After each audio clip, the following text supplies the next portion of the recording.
We just celebrated Memorial Day, and with it the remembrance of those who sacrificed their lives for the freedom of others, in some cases even other nations, and obviously our own freedoms as Americans. With Memorial Day close in our rearview mirror and July 4th, Independence Day, in our windscreen, I've been thinking about liberty. I've been thinking about how precious liberty is. We've had a taste of lost liberty with the shutdown and restrictions placed upon us by our government due to the pandemic. Such times remind us of the liberties we have taken for granted over time. I've been thinking about liberty in Jesus as well, and how we often subvert such liberty by our own efforts to define God and define God's ways. You see, how a group representing Jesus functions, how we teach and respond to each other and those outside of the fellowship, defines God. Right or wrong, how we respond to the gospel, present the gospel, understand the gospel, and live out the gospel says, this is what God looks like, and this is who God is to everyone around us. The Apostle Paul said as much when he penned this to those in Corinth. So we are Christ's ambassadors. God is making his appeal through us. We speak for Christ when we plead, come back to God. There's much writing on how we paint God's portrait. We had better be right, or people will understand and see God in a portrait that looks nothing like him. Much harm can be done. In our belief in Jesus, we speak much about faith, hope, grace, and love, and rightly so. But seldom do we speak of liberty. Liberty is extremely important to faith in Jesus. For example, we have experienced liberty from the persuasion to sin, liberty from the bondage of pride, liberty to love people who we once deemed unlovable, and liberty from religion, meaningless traditions, man-made rules and regulations that determine acceptability and are seen as a sign of righteousness or holiness. Most are based in the rejection of change in culture. Some are based in theological interpretations of the Bible or the convictions of the few forced on the many. The Apostle Paul wrote to a group of churches in the region of Galatia. The reason for his writing was concern over just such things, resulting in the revoking of liberty found in Jesus. They had embraced the gospel of Jesus Christ and believed and professed him as their Savior. Yet something happened. A group which professed belief in Jesus had persuaded these folks that they needed to embrace the old covenant, the one Jesus fulfilled and replaced with his own covenant, a new covenant. This involved following the Jewish law, a law that the Jewish people couldn't accommodate. The believers in the churches surrounding Galatia were walking away from liberty into bondage, and Paul is simply sounding the alarm. They were painting a portrait of God that did not resemble him in the least. He begins by writing, I am shocked that you are turning away so soon from God, who called you to himself through the loving mercy of Christ. You are following a different way that pretends to be the good news, but is not the good news at all. You are being fooled by those who deliberately twist the truth concerning Christ. Then in the 3rd chapter, he reveals the truth about religion, about its source, and why embracing it is to return to bondage. He says, have you lost your senses? After starting your Christian lives in the Spirit, why are you now trying to become perfect by your own human effort? That's religion. Did you catch that last part? Again, your own human effort. If religion could save us and set us free, we would not need Jesus. If our own efforts could save us and set us free, we would not need Jesus. And in the context of Paul's letter, if the old covenant was the answer, the end all, then why did we need Jesus? In chapter 5, Paul says, so Christ has really set us free. Now make sure that you stay free and don't get tied up again in slavery to the law. Listen, I, Paul, tell you this. If you are counting on circumcision Now that was the sign of belonging to the old covenant.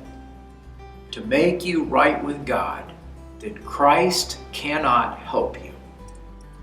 True, Paul is speaking about applying the rules and regulations of the Jewish faith to the Christian faith in this context, but it's the principle that we have to extract here. Whenever we develop an equation that in our mind equals righteousness, we have taken salvation out of the hands of Jesus and placed it into our own hands and our own efforts.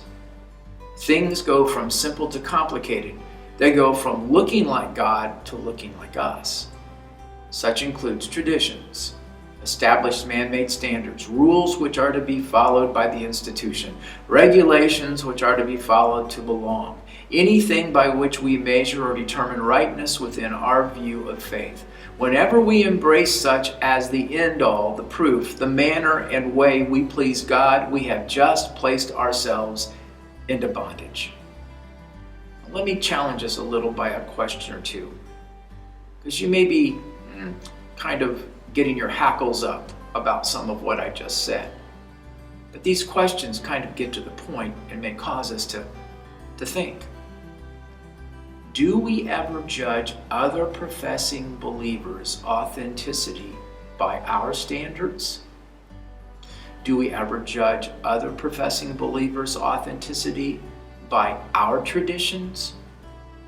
Have we forced our convictions upon others as a means of measuring their rightness with God? Do we have standards, rules, or regulations by which we establish a Christian's maturity or their level of faithfulness? Those are tough questions, aren't they? Because probably at least one of those, or maybe more, you've thought in your own mind, yes, I have. I was reading a book a while back that shared a story about two guys who were believers. It was a true story, and the writer wanted to make a point about how we measure other people. He was on staff at a church, and these two guys attended that church. The first guy grew up in the church and was a good guy. He didn't smoke, cuss, or drink, and he just lived his life in a manner that he had been taught since he was a child. He was a Christian, a believer, and professed such. By the standards of the church, he was righteous and mature. The second guy grew up with parents who were addicted to drugs and alcohol. They were addicts. He grew up with three other brothers, and they settled disputes by knocking the brains out of each other. Swearing was first nature, not second. He didn't know that there was any other way of living. He had a temper that would be lit by a spark, not a match. He had been an alcoholic and a drug addict himself, and then he met Jesus. He was rough around the edges and still went off occasionally, accompanied by a few salty words. Which one had grown the most? Which one had been freed from the most? By the standards of the church, the first guy looked the best, the most mature, the one with the best relationship with Jesus. But in reality, the second guy had come the furthest, grown the most, and had the most radical change of life. He was the one who had to lean on Jesus the most each and every day. Considering where he started, he was the more mature one. We all like to measure things because measuring things is how we find out where we are, where we stand. It's how we determine the cost. But sometimes we limit the cost and therefore our measurement. Let me explain. Sometime in the next few years, I'm going to retire from pastoral ministry. Lois and I have a home in Hamilton, Ohio, that we purchased to settle down in if God graces us with retirement years. With retirement comes age. Age signals retirement, and my age is getting to that number. Knowing that a day will come when stairs are something we need to avoid, I began to plan an addition onto the back of the house. There I plan a master bedroom, master bath, laundry room, 2 closets, and a family room. This makes everything accessible on one floor. My first drawing was a 20 by 30 foot addition. You know what I found out? It wasn't quite big enough. So I made a second rendering, 25 by 30 foot. That worked out fine. You might ask, well, why not 30 by 30 foot? Answer, money. You see, money placed limits on my measurements. I was not willing to pay the cost of going beyond a certain measurement. Remember Paul's words? Why are you now trying to become perfect by your own human effort? The law was all about measurements. The law established measurements which limited cost, at least in the minds of its practitioners. Liberty has few measurements, but costs us our dependence upon Jesus and the expression of love to all. Measuring others and response to others is what we do when we elevate traditions, establish man-made standards, rules which are to be followed by the institution, regulations which are to be followed by to belong, anything by which we measure or determine rightness within our view of faith. True, we need some system to function. That's not what I'm speaking of. It's when such a system becomes our end-all in terms of our relationship with Jesus that the portrait of God gets distorted. This allows us to make the effort and look good doing it. We can judge others and us and look better. But as Paul warned, Christ Jesus is no help to us. The beauty of Jesus is that he ran headlong into such systems and challenged it at every turn. In fact, when he looked around at the masses, he realized that the system was beating them down. The system made God unattainable. Jesus looked nothing like the system. He was the accurate portrait of God. The system was an accurate portrait of man. The system painted a picture of God that looked nothing like him. In fact, he tells a large crowd one day about the religious leaders. He says, they crush you with impossible religious demands and never lift a finger to help ease the burden.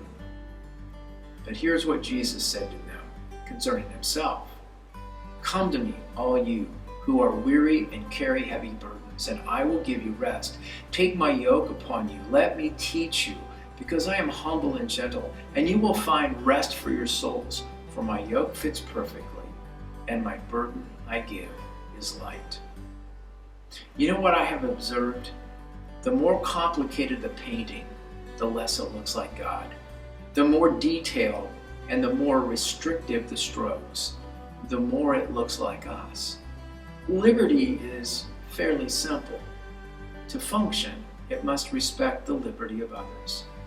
In terms of faith, it allows God to speak to you in the manner which reaches you, and it allows God to speak to me in the manner that he reaches me. The liberty of Jesus embraces both, because liberty in Jesus is moved first by love. The Christian walk hasn't much to do with aligning myself with a bunch of standards or a system. It has nothing to do with the measurements that determine rightness or wrongness. I think Paul sums it up well in chapter 5 of Galatians. What is important is faith expressing itself in love. And you know what? Love is liberating.